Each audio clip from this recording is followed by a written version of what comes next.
All right, welcome to the deep dive. Today, we're looking at something I think is really fascinating. Yeah. Can we actually boost young children's self-control? Get them to, manage their emotions better using things like yoga and mindful movement. It's a really intriguing area, and there's this great article that kind of lays out the case for it. Okay. It's called Yoga and Willful Embodiment, a New Direction for Improving Education. It's by Rashidi and Shonert Reichel. Okay. And it basically argues that, yeah, bringing these practices, yoga and mindfulness, into early childhood education can have a really profound impact on kids' ability to develop those super crucial self-regulation skills and become more aware of their emotions. So we're talking about like a whole new way of thinking about how we teach and how we nurture these young minds. Yeah. So yeah, our mission for you listening today is to really unpack this, to understand this potential, to see what the research says. Okay, so self-regulation, it's not just, getting a kid to sit still, be quiet. You're right. What are we actually talking about here? Yeah. Why is it so important? So it is so much more than just outward good behavior. Okay. We're talking about, at its core, the ability to manage your attention and your feelings effectively. And you know what's really interesting? Research suggests that this skill, self-regulation, is actually a stronger predictor of success in school and even later in life than something like IQ. Wow, so you're saying this is more important than how smart a kid is, essentially. That's what the research suggests. Wow. It really is foundational. So can you give me an example? What does this actually look like in a real-world situation with a young child? Okay, so picture this.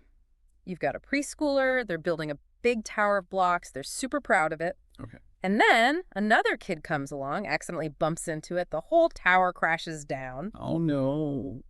Now, a child with good self-regulation skills might take a deep breath, feel that frustration, maybe even name it like, I'm feeling frustrated right now. Yeah. But then they can find a way to express that feeling calmly, maybe even start rebuilding the tower. Right. But a child who's still developing those skills might have a complete meltdown, right? Oh, yeah. So self-regulation is about that pause, Okay. that space between feeling something really intensely and then reacting to it. Right. So almost like that little bit of space to choose how you're going to respond instead of just being completely reactive. Exactly. Okay. So self-regulation, Yeah. you mentioned it being connected to what are called executive functions. Yes, Yeah. exactly. So what are those exactly? Think of it like your brain's management team. Okay. These executive functions help you get things done, manage your thoughts and your actions.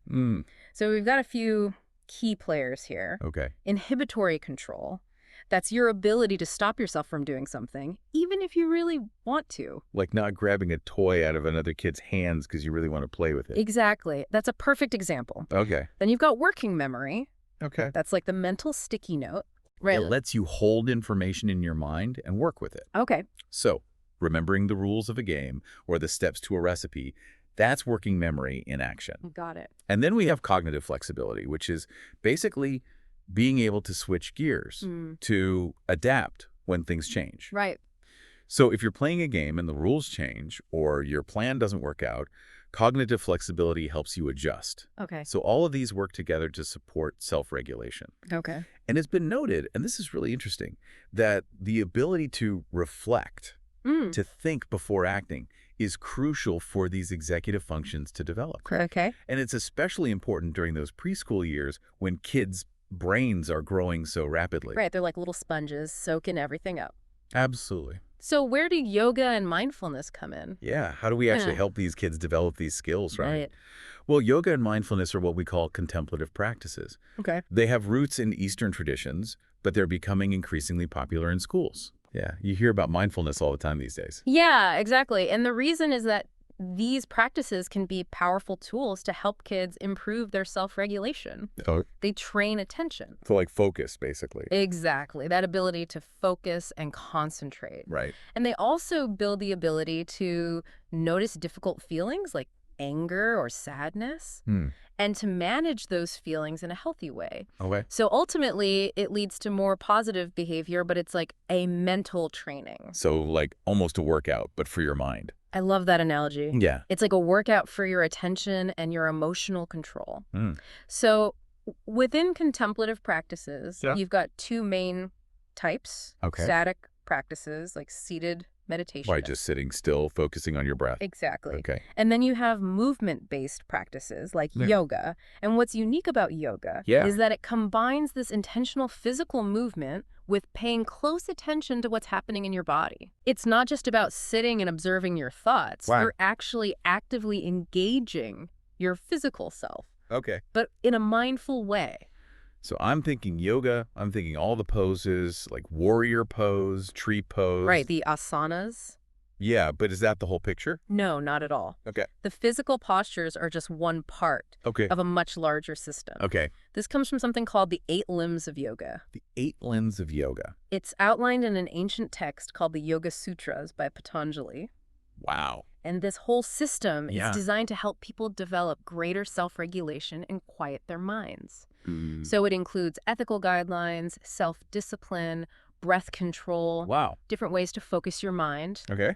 The ultimate aim is to reach a state of mental stillness. Right. And this feeling of connection. So the poses are almost like a gateway to a much bigger world. Yeah, they're a piece of the puzzle, but they're not the whole puzzle. Right. So it's deeper than just stretching. So how does mindfulness, which we hear about so much these days, connect with all of this? So mindfulness comes from Buddhist traditions. Okay. And it's really about paying attention to the present moment Right. without judgment. Okay. And what's interesting, what's practical for schools Yeah. is that a lot of programs blend yoga and mindfulness together. Okay. They draw on something called MBSR, mindfulness-based stress reduction. MBSR? Yeah, which includes things like body scans, meditation, and yoga postures. Okay. So in a typical school setting, you'd likely see a yoga program that naturally incorporates mindfulness. Can you give me an example? Like, how would you see this playing out in a classroom?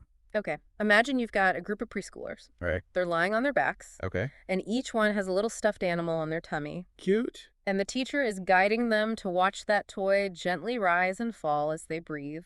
Oh. That's mindful breathing. Okay. It's a mindfulness practice happening within a yoga context. Okay. Or you might have mindful listening. The teacher rings a chime, and the kids focus on that sound until it completely fades away. Right. Maybe they raise their hand when they can't hear it anymore. Okay. These little moments of focused attention, they're integrated right into these sessions. That makes sense. So it's about bringing their attention to the present moment through their body and their senses. Exactly. Now, I imagine there might be some questions or even concerns about bringing practices like this into public schools, especially given their roots in these Eastern traditions, right? Yeah, that's a really important point. How are those kinds of concerns usually addressed? So the way yoga and mindfulness are generally implemented in schools is very secular, meaning they're presented without any religious context. Right, just the benefits for the kid. Exactly. So Okay. the focus is on things like improving attention span, Right. fostering kindness and compassion, Okay. and developing that sense of balance, Makes sense. both physically and emotionally. Yeah. Now, some of the ethical principles underlying yoga, like what? Like nonviolence or honesty, those might be touched upon. Okay. And they align with secular ethical frameworks like the Golden Rule. Right. But the practices themselves are stripped of any religious connotation. Okay, so no chanting in the classroom. Exactly. Okay, that makes sense. And it's crucial that the educators who are teaching these practices Yeah. receive proper training. Okay. So they understand that the goal is not about making kids behave in a certain way. Right. It's not about boosting test scores. Okay. It's about supporting their well-being. Their overall well-being. Exactly. And that also helps to address any concerns about the separation of church and state. Right. And, a lot of experts in the field advocate for framing these activities as like Yeah. embodied mindfulness or psychophysical activities that are grounded in what we know from neuroscience and social science about the mind-body connection. Okay. So it emphasizes the science behind it. Right, not the religious aspect. Totally. Okay, so the focus is really on the developmental benefits in a way that's inclusive and respectful. Yes. Okay, but what kind of evidence do we have that these practices actually work? Yeah, is it just feel-good stuff, or is there data to back this up? Right, exactly. There's a growing body of evidence, which is really encouraging. Okay. So one large review looked at 35 different studies on contemplative interventions in schools. Okay. They looked at both the quiet, still practices and the movement-based ones. Okay. And they found a small but significant positive impact Okay. on kids' cognitive skills. Like attention, memory, those kinds of things. Exactly. And also their socio-emotional outcomes, Okay. like managing their emotions, getting along with others. And what's really interesting is that movement-based practices, Yeah. like yoga, seem to be particularly well-suited for younger children. It makes sense. Right. They're so active. Do a little balls of But they learn through movement. Yeah. So it intuitively makes sense. But why? What is it about movement specifically that makes this so beneficial? There was this fascinating qualitative study that looked closely at preschoolers in a mindful yoga program. Okay. And they conducted focus groups with the yoga instructors. Oh. And they found that when they tried to get the kids to talk about their emotions in a group setting, Yeah. the kids actually became less engaged. Oh, really? And they showed more signs of dysregulation. Like more fidgety, more distracted. Exactly. More fidgeting, more difficulty focusing. Hmm. But the instructors observed that the yoga segments themselves, Yeah. especially the breathing exercises with movement Yeah. and using props like those stuffed animals we talked about, Yeah. were incredibly effective at helping the kids develop their focus. So for this age group, it's almost like engaging their bodies is a more effective way to learn these skills Yes. than just sitting and talking about abstract It's feelings. about the doing, the physical experience. That's interesting. And this brings us to a really central concept in the article, Okay. which is willful embodiment. Willful embodiment. I've never heard that term before. It's a fascinating concept. What does it mean? So the authors describe it as the ability to tune into what's happening in your body Okay. and then to act intentionally based on those sensations. Okay. So think about a child in a yoga class. Yeah. They're trying to balance in a pose. Okay. They might say something like, "I'm going to reach my arm out to help me balance better." Okay. So their action, reaching their arm, is a direct result of wanting to stay balanced. Right. And that comes from being aware of what their body needs. Okay. Or maybe a child chooses to lie down in a particular way during a resting pose Yeah. because it feels more comfortable, helps them relax. Okay. The key is that the child has a sense of agency. Okay. They're making a choice Right. based on their internal experience. So it's the opposite of just going through the motions without really thinking about what your body's telling you. Exactly. So- It's a shift away from the teacher just saying, sit still, Right. and towards the teacher guiding them to notice how their body feels Okay. and offering them choices for movement Mhm. that might help them find that stillness, Okay. but from within. So they're learning to listen to their bodies. Yes, and see their body not just as something to control, Right. but as a source of information. That's interesting. It's about self-understanding. So it's a Okay. pretty fundamental shift. Yeah, absolutely. So what does the research say about how this kind of mindful yoga practice with this focus on willful embodiment actually affects preschoolers? We're starting to see some really promising findings. So one study followed a group of preschoolers for 25 weeks. Okay. They were participating in this mindful yoga program, Okay. and they found significant improvements in their executive functions, Oh, wow. especially for those kids who started with lower scores. Okay. They used these fun, age-appropriate tasks to measure those skills, Like what? like a pencil tapping game to test inhibitory control, Okay. and following multi-step directions Okay. to assess working memory. That makes They're sense. very preschool appropriate. Yeah. Another study randomly assigned preschoolers to either a 12-week mindful yoga program Okay. or a control group that did interactive storybook reading. Okay. Interesting. And the researchers found that the kids in the yoga group Yeah. showed significant gains in their ability to focus their attention Wow. compared to the reading group. Mhm. And here's the really encouraging part. Okay. Those attention skills were still improved 3 months after the program ended. So it's not just a short-term effect. It seems to have some staying power.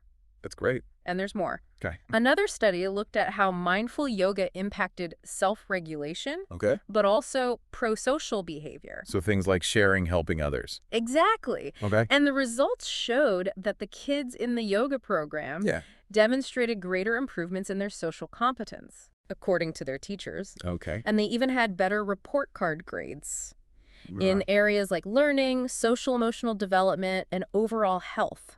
So it seems like it has these positive ripple effects, Yeah, even beyond just self-control. absolutely. Now, a lot of these studies didn't follow the kids for very long after the interventions, Right. but there was one study that focused on mindfulness and reflection, Okay. and it did have a follow-up assessment. Okay, and what did they find? So in this study, the yoga group didn't show immediate improvements All right. in executive functions, Okay. but they did significantly outperform the control group when they were assessed again later. So it's almost like the benefits took a while to really show up. Exactly. The researchers called it a sleeper effect. A sleeper effect? That's interesting. Yeah, they suggested that maybe these skills just need time to generalize Okay. and to really become measurable. Right. It also highlights that the length and intensity of these interventions vary a lot across studies. So it's hard to know what the right dose is. Yeah, what's the magic number? We don't really know yet. Right, but it's not all about numbers and test scores, right? Exactly. What about the kids' own experiences? Yeah, how do they feel about all this? What do they have to say about it? So one qualitative study really dug into this. Yeah. They did group interviews with preschoolers in a yoga program. Okay. They looked at their artwork, how they moved during the sessions, Right. made detailed observations, and from all that data, Yeah. 4 key themes emerged. Okay, what were they? First, the kids overwhelmingly reported positive feelings about yoga. Okay. They said things like it made them feel strong, calm, happy. Ah. Second, they understood the connection between yoga and their self-regulation skills. Okay. They talked about the soothing songs that helped them feel better. Hmm. Third, they were actually learning about yoga itself. Okay. They could remember the names of poses, demonstrate the skills they'd learned, Wow. and finally, a lot of imagination, representation, creativity came through, That's so great. especially in the imaginative storylines Right. that the teachers wove into the sessions. It really paints a different picture than just looking at numbers. It does. It's about the joy, the engagement. Exactly. And all of this aligns with what's known as the neurodevelopmental model of mindfulness. Okay, the neurodevelopmental model of mindfulness, It suggests that when kids regularly engage in these practices, like yoga, meditation. they're What? practicing focusing their attention Okay. and then redirecting it when their minds wander. Right. And over time, Yeah. this strengthens the neural pathways in the brain Okay. that support attention and self-control. So it makes those skills more automatic. Exactly. Yeah. And movement-based practices like yoga, Yeah. they're especially beneficial because they engage both the body and the mind. Right, it's not just sitting still. Exactly, and that helps to regulate those automatic responses to stress. You know, those bottom-up influences that can sometimes make it hard to think clearly. Right, when you just react without thinking. Exactly. So it's almost like building a stronger mental muscle for self-control I like that. through this consistent practice. Yes, that's a great analogy. Okay, but the article also mentioned that there are still some unanswered questions, right? Of course. Areas where more research is needed. Absolutely. So what are some of those areas? So we still don't know the optimal amount of yoga for young kids. Right, what's the right dose? Exactly. Right. We need to learn more about how to train educators to implement these practices effectively. Right, to make sure they're doing it in a way that really supports kids' well-being. Exactly. Okay. And importantly, the authors emphasize the need to include the perspectives of the children themselves That's in important. future research. Yeah. Because ultimately, the goal isn't just about academic outcomes. Right. It's about fostering the overall flourishing of each child.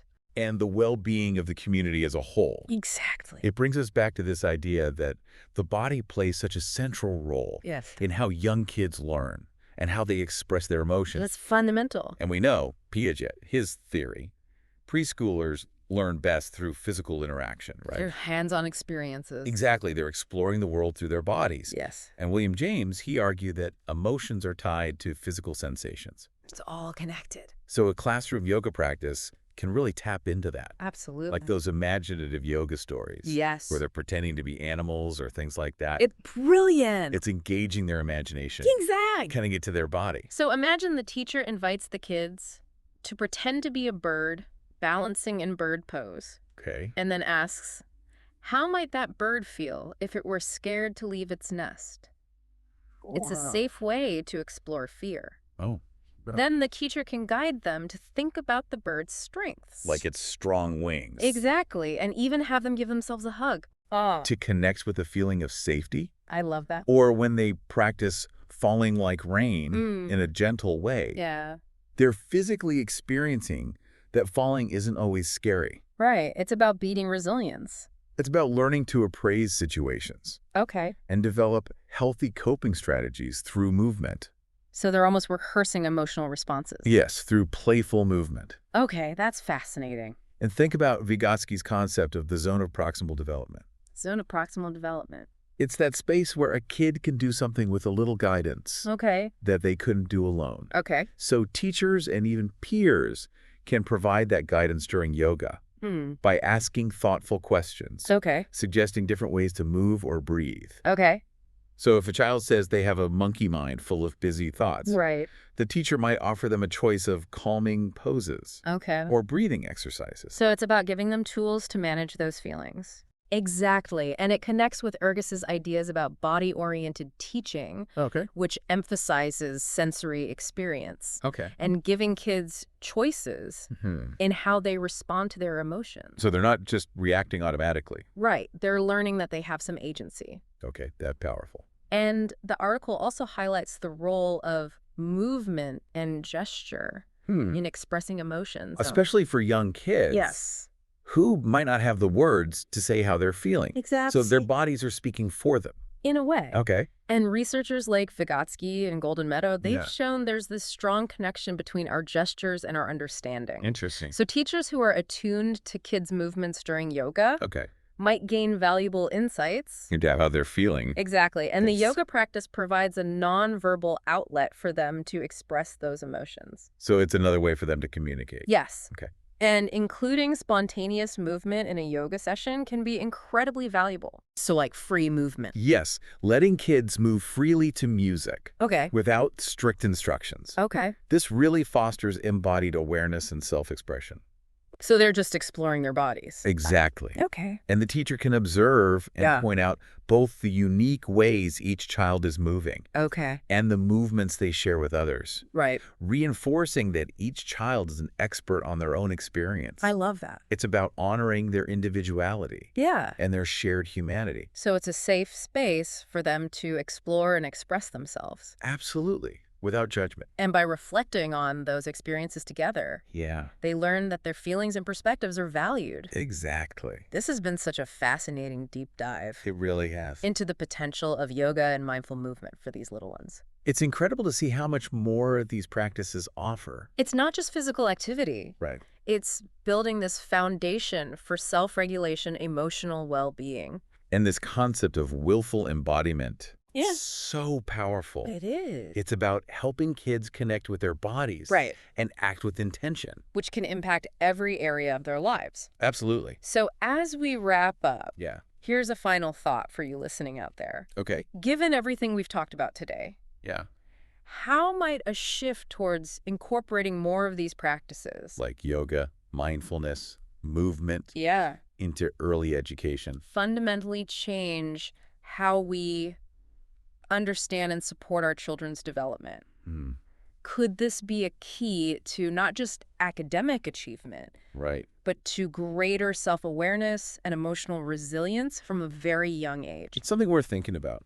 Absolutely. It's a lot to ponder. It is. Thank you for joining us on this deep dive. My pleasure.